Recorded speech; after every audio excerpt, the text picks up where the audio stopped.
like a horrible person, a crazy person. I feel like it's good. It's good, right? Okay, good. Somebody say good. It's good. I don't really get into too much drama, right? The most controversy I've been in is one person trying to cancel me on a tweet. It went nowhere.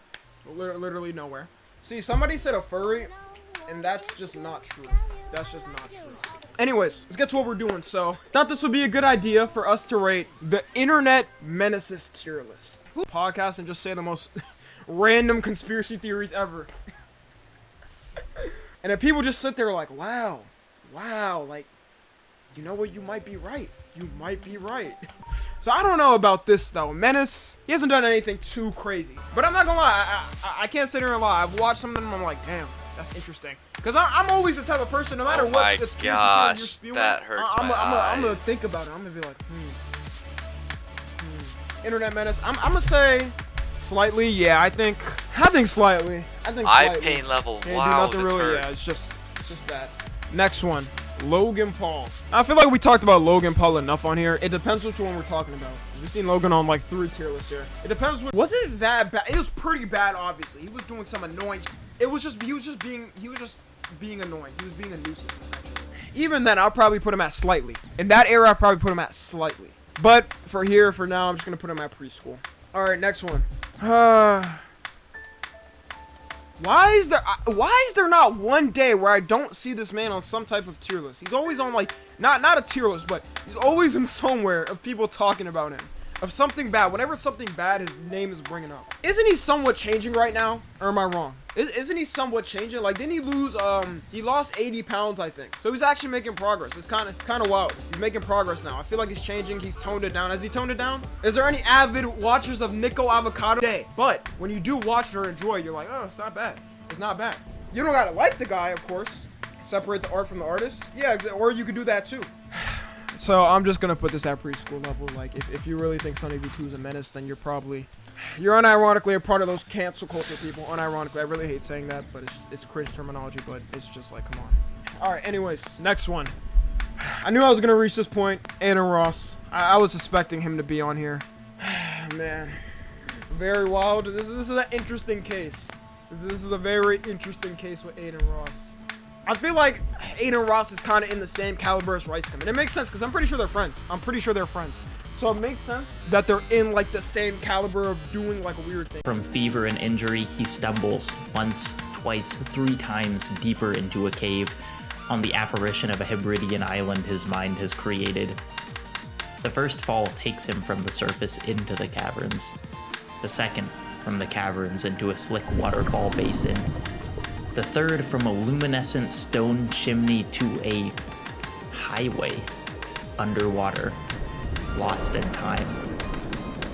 This is the underworld made manifest as it exists in stories, religions, myths. The highway where the memory of his loved one is trapped. The hospital bed where she took her last breath. It is everything about the depths at once. Have gone on before, and I can't feel at home in this world anymore.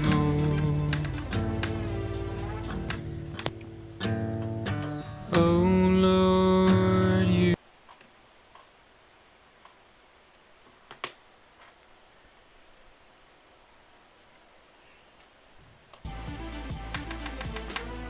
I'm pretty sure we've all experienced some form of bullying in our lives, whether we've been bullied or unfortunately been the bully ourselves. Like for example, me in 2017, I made videos bullying people, usually on their appearance. Behind the walls, they've probably got about 5,000 god tier blueprints. If you don't know what those are, they're blueprints to make stuff, but they are incredibly rare and hard to find. And then if that wasn't enough, they start atting the admins in the Discord server that's official, and they get kicked there as well.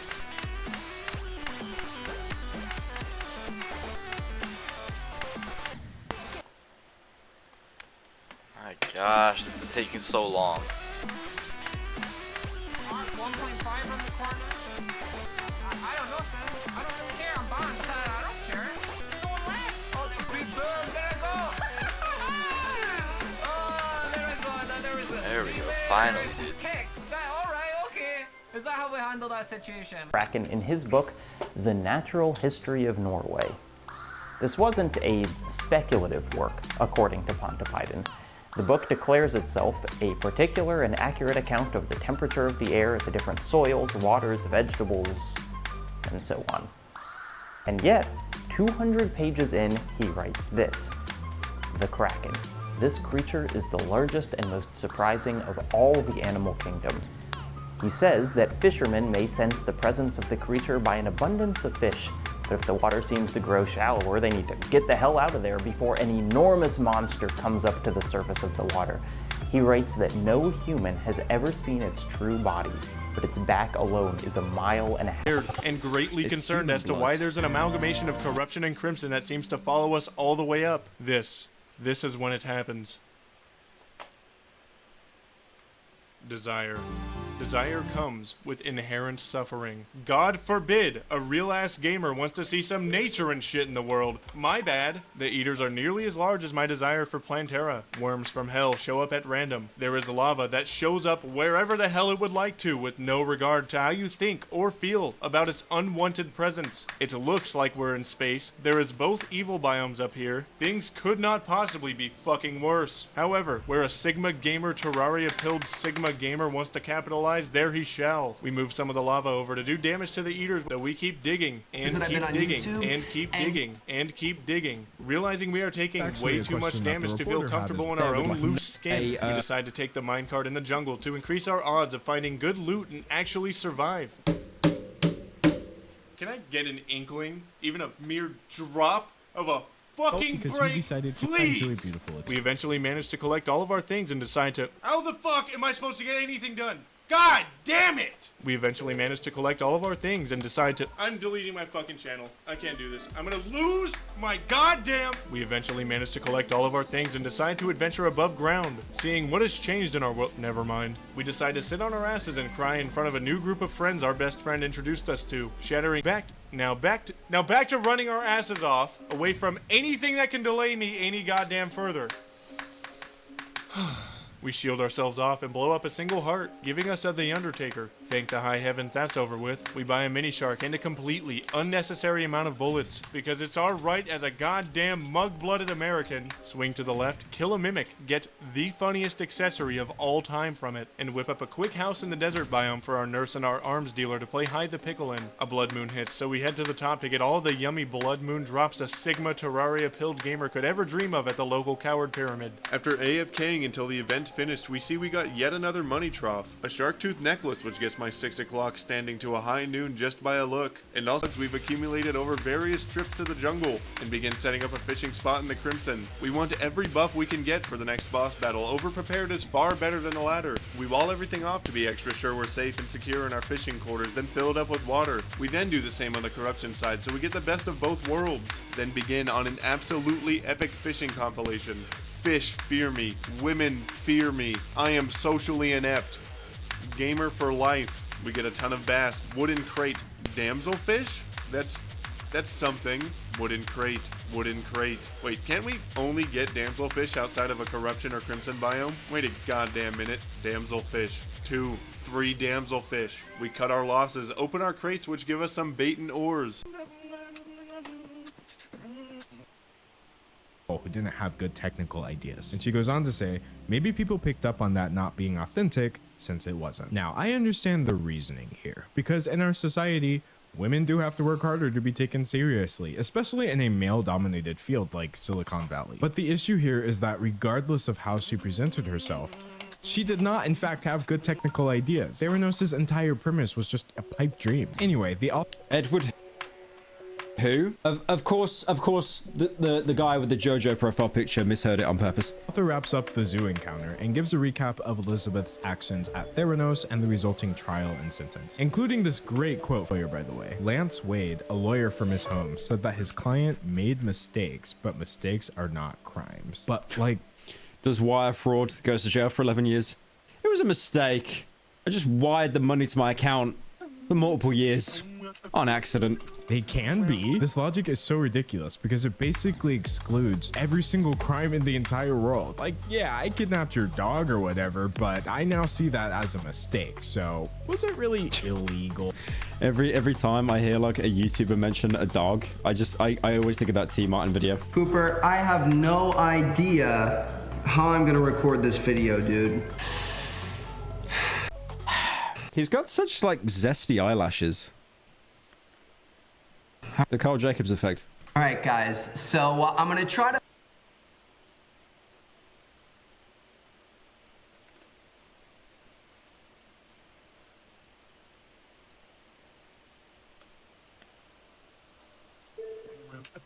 make this as short and sweet as possible. I don't want to take up too much of your time. But first and foremost, I do want to say that I love you guys. You guys seriously mean the... Why does he talk like this? Like he's doing an apology, but he talks like this. Guys, I just wanted to say, like, first of all, I love you guys so much, man. World to me, you have for the past 6 years that I've been on YouTube, and you honestly have changed my life. Like every single day, I get to wake up and chase my dreams. And I mean, we know, bro. Look at the size of your house. You got a little Range Rover outside. Like, we know.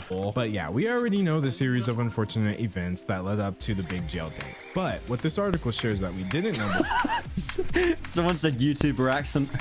Now, honestly, bro, it's TikTok accent now. Like, stuff like that is just TikTok accent. Was exactly what Elizabeth is doing as she waits. They were counting down the days until April 27th, when she had been required to report to federal camp in Bryan, Texas for over 11 years. The author then describes what Elizabeth was doing, from ordering takeout to singing along with music at a breakfast place to going for a walk on the beach with her partner Billy Evans and her dog Teddy. On the second day we spent together, Mr. Evans asked me what the most surprising part of spending so much time with Miss Holmes was.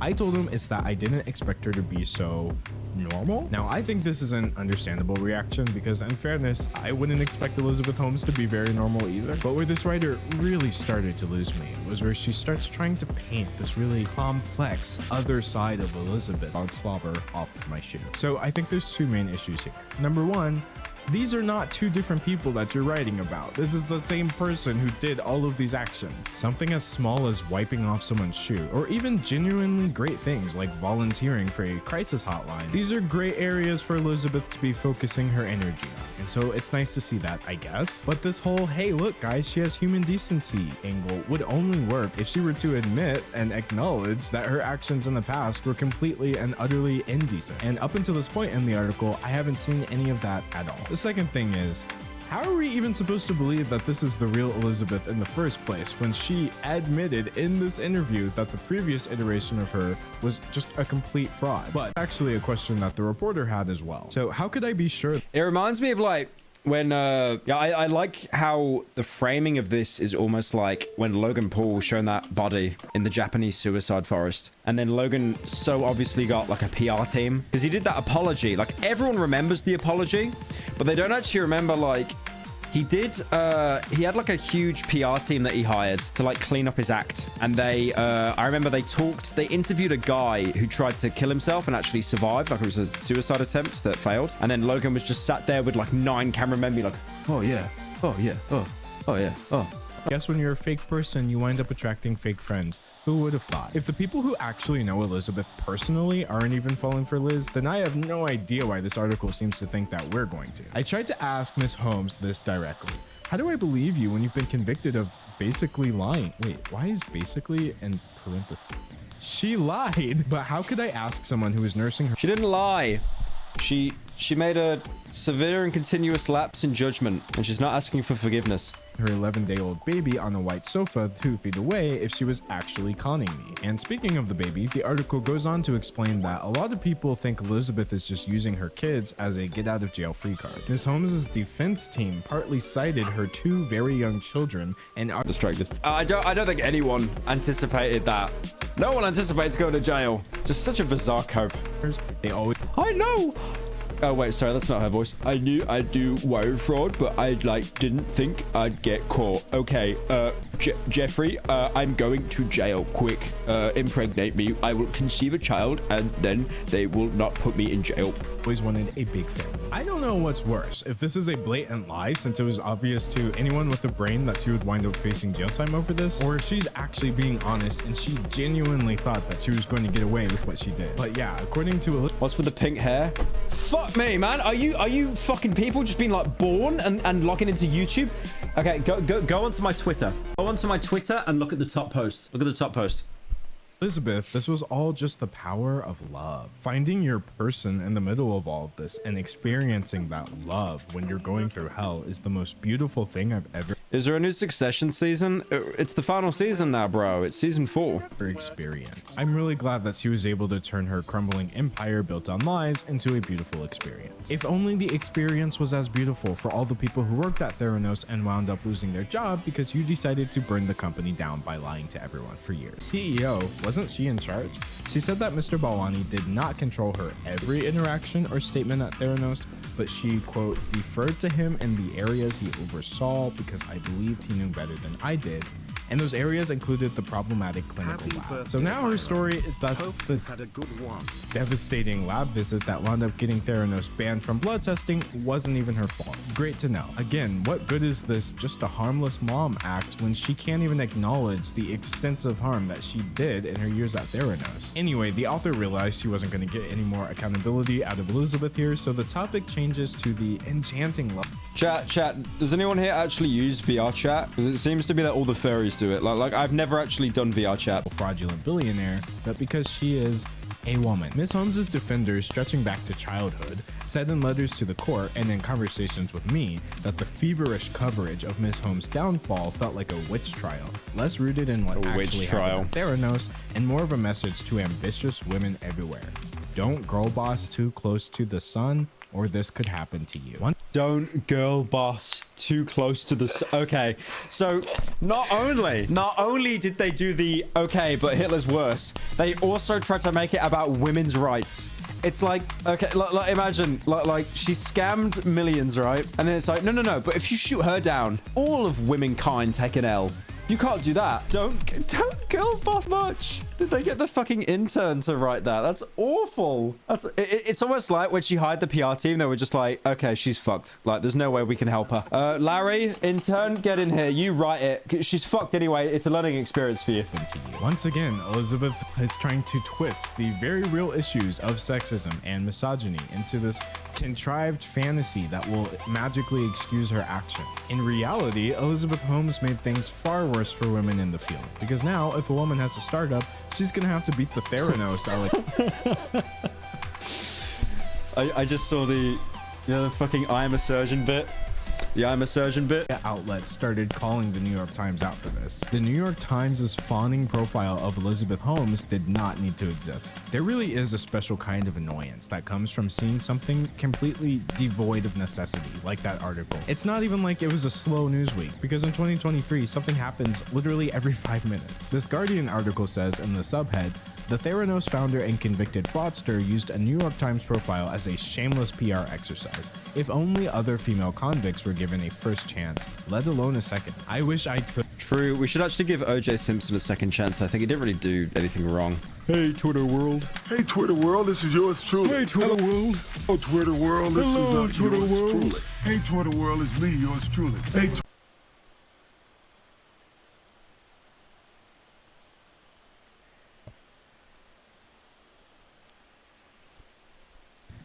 Before we start, a lot of games and movies and stuff have strobing lights and seizure warnings. Take this one seriously. Some of these games are going to seem like they're challenging you to not have a seizure. Also, if you can, watch this one on Nebula, because there's a big chunk of this video centered on licensed music I can't play on YouTube, and you'll get a whole bonus essay as well. Thanks! You know, it's kind of miraculous that LSD Dream Emulator is named something as obvious as LSD Dream Emulator. I say released by developer Stephen Lavelle, also known by his studio, Ink Repair. Lavelle, who might be best known for the puzzle game Steven's Sausage Roll, put up well over 400 experiences on his website between 2008 and 2022. One such title is Running Memories, released on August 8, 2017, in which the player moves constantly forward through a sort of fog of imagery, environments flowing into and on top of one another. You can turn to one side or the other and jump, and never slow down. The instructions say explore until you're done exploring, and press escape to quit. Another such title is Battlegrounds, released on June 6, 2017, a sort of browser-based flip book of images on the dance floor and all its occupants. There's even less overt gamification present here than an LSD Dream emulator. No chart to show your supposed progress, no navigation between maps or characters to assign personalities. If you want, you can try to stay in time with a partner on the dance floor, but nothing much happens if you do. Slave of God is an experiment in overstimulation, a reckless use of textures and particles and shaders, and its existence, hosted on a website with 400 other such experiments, honestly makes more sense than Dream Emulator, a title which had physical copies stocked in stores, a title which was advertised on television. The similarities between nature, but there have been more fascinating updates as well, a buttonless arcade cabinet, for example. Or, bringing my thoughts on its status as art full circle, Mountain got its own museum exhibit. Kinda. At the Fukuoka airport in Japan, a sort of steel topography housed a couple monitors playing Mountain for all visitors, its sheer scale positioning Mountain as a thing worth being considered. However, housed in an intimidating metal structure and without obvious input methods, I worry the Mountain exhibit may have removed some of the ease of its conversation. Over the past several years, we've seen games and museums wade into friendly waters. Video games have received big exhibits at the Smithville Street View. You can jankily teleport around the Louvre. In 2016, the Museum of London commissioned an enormous and detailed model of London before the fire of 1666 that visitors can freely wander in Minecraft. And while I think these are great, I actually used to teach a museum science camp using Minecraft. What I find more fascinating are exhibits created entirely as games, with no real-world analog to hold them back.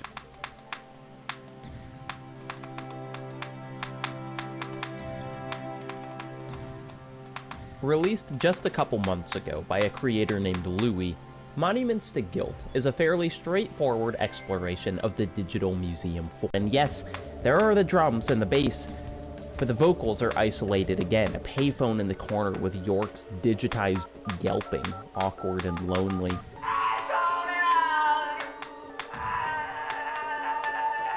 A live recording of Everything in Its Right Place plays only in a little cubby, with a strange demon repeatedly looking at you like you should be embarrassed to be watching.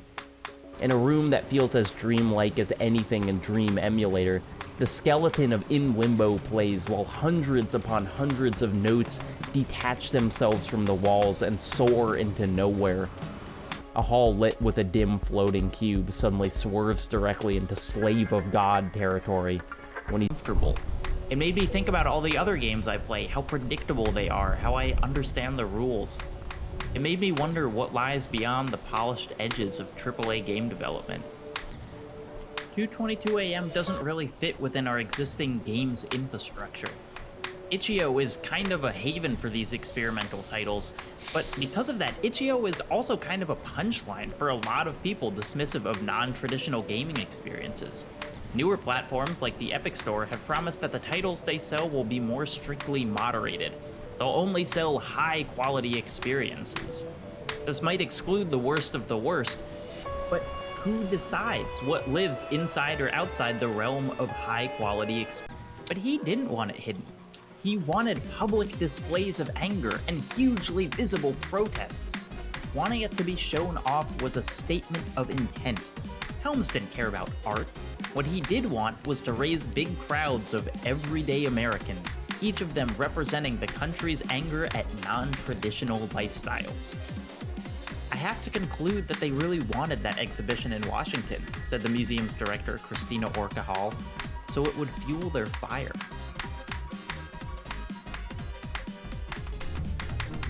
I remember the first time I saw them. I walked into a dimly lit room in the Tate Modern, looked up and saw this Colossus. And next to it was one. The room was full of them, actually. I was drowning between them. It felt like...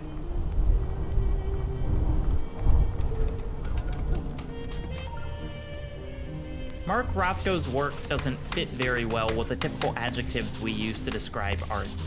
Is this beautiful? Sure, but it's not beautiful. Is this complex? It is, actually, but it's not how we think of complex. What is it? It's red and brown and chunky stripes on an absolutely enormous canvas. And yet, whoo boy, does it make me feel. I'm not unique for getting this sense from Rothko. His works hang in the most prestigious art museums on Earth. There's this gravity that I and others feel when looking at them. There's a presence. But Rothko's work, despite its acclaim, is still subversive, still challenging the ideas of what art is and what standards it should be held to. And because of that, there are people who hate it too. If you truly thought art was causing damage to society, wouldn't you try to hide it from everyone? But they didn't want it to be hidden. He wanted public displays of anger and hugely visible protests.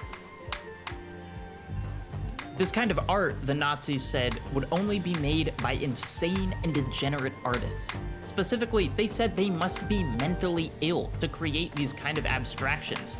Alongside each piece in this exhibit was the extravagant price they were bought for, inviting mockery and anger. The gallery made familiar claims. No one in their right mind would enjoy this art. Instead, the fact that these pieces were held in high regard was indicative of the insidious plots of the left. The art held get enough of. There are a couple places you can start that I kind of based this video off of. The original inspiration for this was a podcast by 99% Invisible called The Many Deaths of a Painting that talks a lot about Barnett Newman and his art being vandalized and also his art being restored, which is really interesting in its own right. And the Nazi stuff came from a paper by Barbara Fisher called The Barbarism of Representation.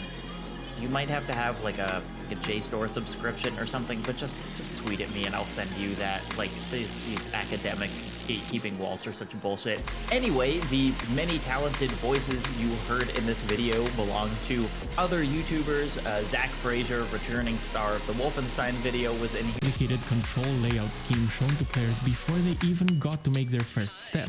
Throwing so much information at the player up front is the equivalent of that one friend we all have that explains the entire board game for half an hour before anyone even starts playing. I'm going for wood everywhere. I have no friends. I have no friends to explain the board game to me. Yeah, and you need the wood to win the game. This is bullshit, Mark. Want to play again? I do. Another example of this are games that feel the need to expose the players to their entire UI all at once, instead of introducing it gradually. Chances are you probably don't have to show the player their weapon wheel if they don't have a weapon yet. So instead, hide that UI element until the player picks up their first weapon.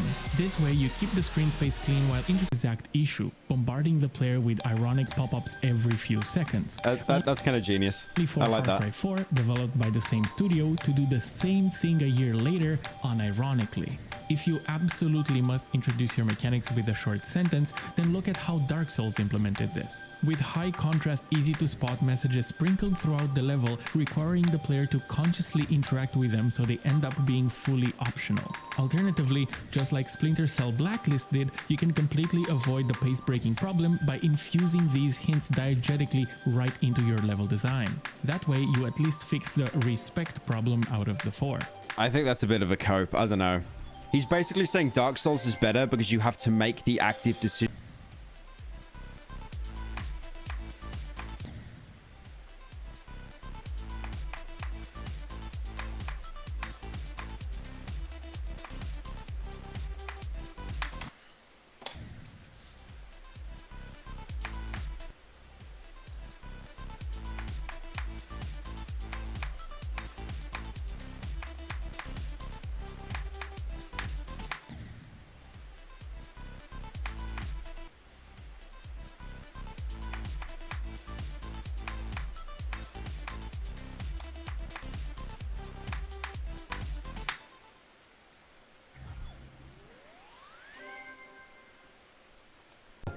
That's insane. Your 2D room, only to go out and gain the ability to rotate the entire world around you, after which the game restarts and you find yourself in your room with a newly gained ability to explore it in 3D. Another example of this is in the starting area of Dark Souls, but I'll let you Google that one.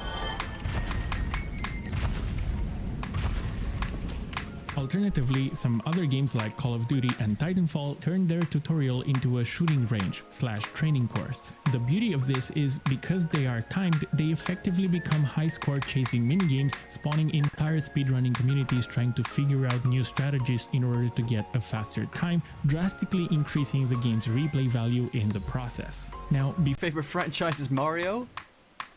There's barely anything video gamey about any of these movies apart from the occasional scattershot attempt at fan service, and despite having some charming moments, they're just cheap looking slop with barely any relevance to their source material beyond... I guess that's close enough. This is the most I'll go into when it comes to discussing the past, because I don't know about you, but the last few years have actually been pretty great for video game adaptations. Whether it's through film or television, people seem to have realized that the key to making a video game adaptation successful is to not strip everything of its identity and charm.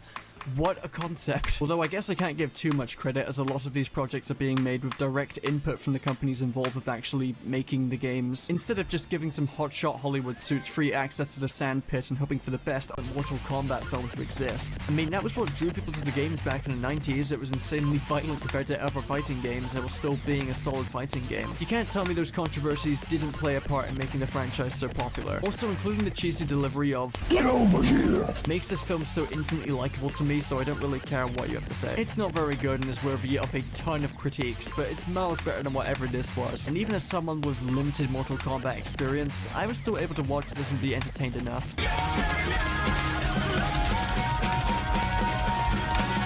The Last of Us was one of the most notable games of the 7th generation that really pushed the idea of cinematic experiences in video games. It was breathtaking at the time to play a third-person shooter with this much cinematic finesse. Our movie to anyone but Illumination would have been a better choice. Illumination are known for making incredibly safe, marketable films that are made with the intention of making a large profit, which they always do. Despicable Me 1 is actually a really good film, but it gave us the Minions, so whoops. Illumination's films are often bland and very predictable, while not offering much in terms of humor beyond trend chasing, resulting in jokes that end up being dated long before the film releases. Naturally, with this kind of reputation, I think everyone's fears were justified at first, although Nintendo being closely tied to the project had a lot of people hopeful. Yeah? Yeah. Yeah, wait, what's that? Oh. Chris Pratt has hit the Pentagon. Yeah, everyone had the same reaction to this. What? It's bacon. Oh, that's hype.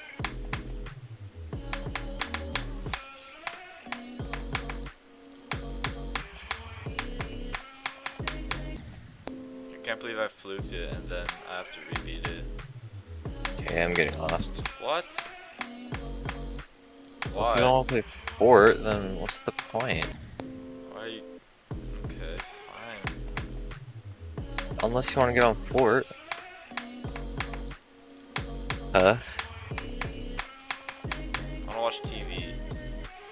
Okay, then let's watch TV. What do you want to watch? Rick and Morty.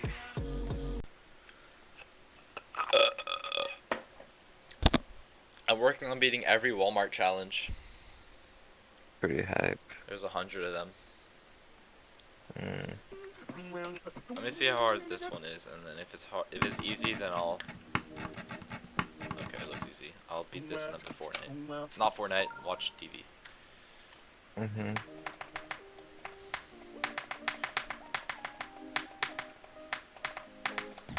No way, I just got 67 first try. Haha.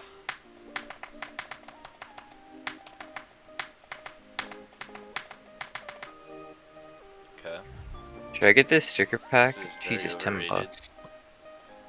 You too can enjoy path tracing with actual playable frame rates. Well, ladies and gentlemen, fuck Portal, fuck Morrowind, because I'm going to cover a game that I love a lot. Now, in this entire list, there's projects of people working on Barnyard, Splinter Cell, but there is one group working on Need for Speed Underground 2. Now again, you know I love racing games. Underground was genuinely one of the best, Need for Speed games at the time. Now, of course, this is a game that brought street racing, kind of it really tapped into that market. But of course, it was a game with limited tracks, limited cars, and it was a product of its time. But the sequel, Underground 2, went full force into an open world. AI drivers that you could race other games would benefit from this technology. Games like Fear, games like Splinter Cell, you name it. I think this technology can absolutely be a game changer. And the fact that NVIDIA is bringing it for free allows a lot of modders to take this technology and basically remake entire old games with the most modern rendering techniques imaginable. And I could only be hopeful that something like this could eventually be brought for even more recent games. But I think the technology is actually limited to like fixed function shader pipelines, so the mileage might vary for how close we can get to current day rendering. But ladies and gentlemen, this is absolutely another W in the world of gaming in the retro world. So yeah, ladies and gentlemen, I just wanted to bring you up to speed with some as much area and push yourself as far back to the wall as you possibly can. And you'd probably be holding the chair and pulling it in towards you. So then it covers, because if regardless of where they are, here, or here, they're going to be looking forward. And because again, like I was saying, the peripheral vision, they could see under the desk, right? But since you have the chair there as well, and you could probably put the chair lower too, because chairs have height adjustment. So you can probably put the chair low and put it in, because the way I'm thinking of this is, yeah, they may. This kind of contradicts what I was saying about, oh, they got X-ray vision and shit. But the way I'm looking at this is like, they them by just walking into a museum, waiting until a guard was out of the room, and then grabbing it and walking out. Stefan is really interesting actually, because by most measures, he's the most successful art thief in history. He stole 239 pieces, everything under the sun, and also under protected panes of glass, untold millions worth. And I actually can't put a dollar value on it because Stefan never sold anything. He was broke. He lived in his mom's attic with his girlfriend. But holy crap, what an attic. Every square inch coated in color in Renaissance paintings and goblets and plates and silverware. It's about the closest thing to a real life. Bronzes, as well as countless other pieces of art, ended up in the British Empire's hands. The only ones that they didn't hang on to were the ones that they sold to make up for the cost of the ransacking. Because apparently destroying cultures doesn't pay the bills. The Benin bronzes, when brought back with the truth, actually faced a disbelief because they were just too complex, too advanced. The British Empire couldn't believe that this could have come from a culture that they had convinced themselves they were superior to. And summarily, the legacy of the Kingdom of Benin has basically faded into obscurity. But just give them back, right? Return the stolen art, shake hands, all in a day's work. Grew up with to continue. I want the optimistic attitude of Walt Disney to be present in the studio today, the one to go forth in their theme parks with ideals of the future or the frontiers of the past, or just fantastic animated stories, and how nowadays with their out-of-touch management they do not want to give us that. I mean, when I go into the theater to watch a new movie, I see all these new ads and commercials showcasing them celebrating 100 years, where I cannot help but think that that is actually all disingenuous because they are not the same company that had that very passion, destroying every single story that people loved from before. And this has to do with the results we are seeing this summer with the movies that have come out, because when you look at the biggest film openings of this year, you notice that the top two actually consist of animated movies. The first one being Mario, which knows what it wants to do with them to differentiate the realms they inhabit, and that is a level Disney has never achieved at all in this era that pales from where they first began. That's not to say I want them to take a Spider-Verse style, because not every film needs to do that, because not everything is about the multiverse and the multitude of styles in one film where they could stick to whatever they want, but you just have to constantly bring up the beauty of what this film is trying to achieve to the entire industry and recompare it to what Disney has started with Snow White. Because what happened with Snow White was the film that started out what we see today, like Spider-Verse or even other animated films to exist at this point. None of this would even have happened because no one at the time believed it. Nobody but Walt Disney himself even thought that animated films the length of remove the creative aspects of Disney itself. But the problem that remains is that it will never happen, and the only thing I can do is to make these issues aware. can't wait. Somebody sent a whole YouTube video. Let me make sure this isn't weird. There's no way I got rickrolled in 2023. Today, we are going to be looking at guilty pleasures. Because I talked about guilty pleasures in my video. Hold on, let me self-promo real quick. But I talked about this video, guilty pleasures and stuff. But first off, before we get into it, let me know in chat right now. What are some of your guilty pleasures before we get into it? What are some of your guilty pleasures? Sharpies? Oh yeah, smelling. I already talked about that, yeah. Huffing expo markers until my nose bleeds. Paper? Ooh, smelling money. Supposed to. This is from, I don't know. Sniffing tape. I don't know why it is, but the smell of it just hits somewhere in my brain to just make it smell that good to me. And glue is the second one, and it's the same. Well, there was a whole glue sniffing epidemic like 40 years ago where people were getting high off it. But tape, do y'all agree with that? Let me know. Tape has a smell? Hold up. I got some tape here, actually. I got some tape here. So let me see. I'm gonna put the proof in the test. The test in the proof, whatever you say. I don't know how to say it. Tape review? Tape review. Okay? This is actually a So really you good got the challenge. Tape right Very there. rare, good challenge.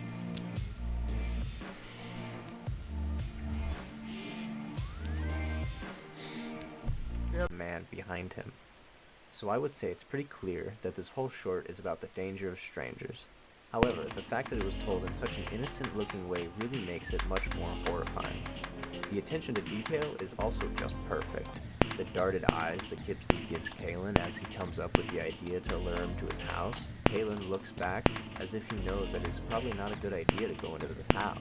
But the idea of getting his camera fixed takes over and he ends up going in. I feel like the best way to hammer in these serious themes and life lessons is to have the horror element, at least done right. And the idea to tell the story like this in the format it's in is what makes it as haunting as it is. This next example is one that I think can be considered analog horror, but it's all you've seen prior starts to make a little bit more sense as you carry on. They even made an actual Lethal Omen game that's linked on the YouTube channel. Once we get to the end, we learn that there is a living planet called the Iris that has its eyes set on Earth. Through the lens of a ship called Crusader, we get pictures of the inside of the Iris, and it basically looks as alive and gross as you can get. It also infested Earth with deep root disease, which as we learn is an incredibly painful disease to have. We learn that deep root disease is just another term for the wood crawler transformation per se, except it isn't as we previously predicted before. Humans act as vessels for the wood crawlers as they slowly begin to just take over the body and gain complete control. So long story short, Gemini Home Entertainment is scariest, and for me it has to do with the imagery. We know that these are all paintings, but we are also given the context of each one before it is shown. I don't really know if there's too much to talk about with this series, as each video follows a pretty similar formula, yet each one does push the narrative further. Each video describes the crimes and the victims involved before laying out specific investigation details and discoveries. We then go through and see each painting that was left behind at the scene. I really did find Urban Spooks to be the scariest out of all the examples because it isn't about planets that are coming to eat the Earth, or about a tunnel that can create time loops, but about a serial killer going around and committing horrible murders. One of these happens in real life, while the others I have yet to experience. In my last video, I described that the reason analog horror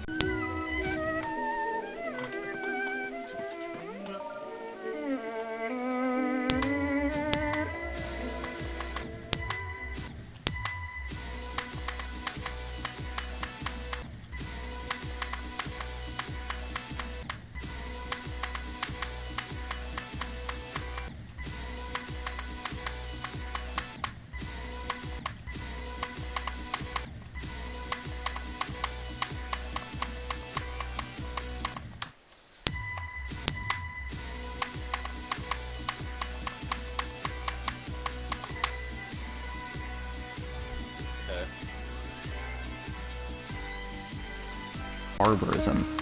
The 120 years since that report was written has seen consistent declarations that not only have we found a new solution to execution, but the old solution was brutish, crass, inhumane. This new solution always represents a new era, the most evolved, the most enlightened. That is, until it too is rendered barbaric by the next development in line. This is the narrative of capital punishment, in the United States at least. From noose to electric chair to injection, each new method of execution has been introduced with the promise that it will do the impossible, take the life of an unwilling participant in a way that is gentle.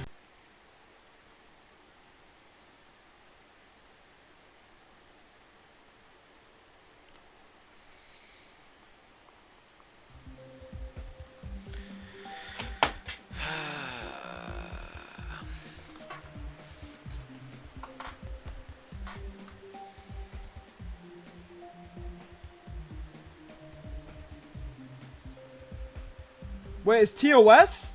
What you mean it's TOS? She said what? Why am I just hearing about this now? We got a tier list today, so I decided, guys, what is my image on the internet? Let me know something before we get started. What do you guys think my image is on the internet? Do you guys see me as like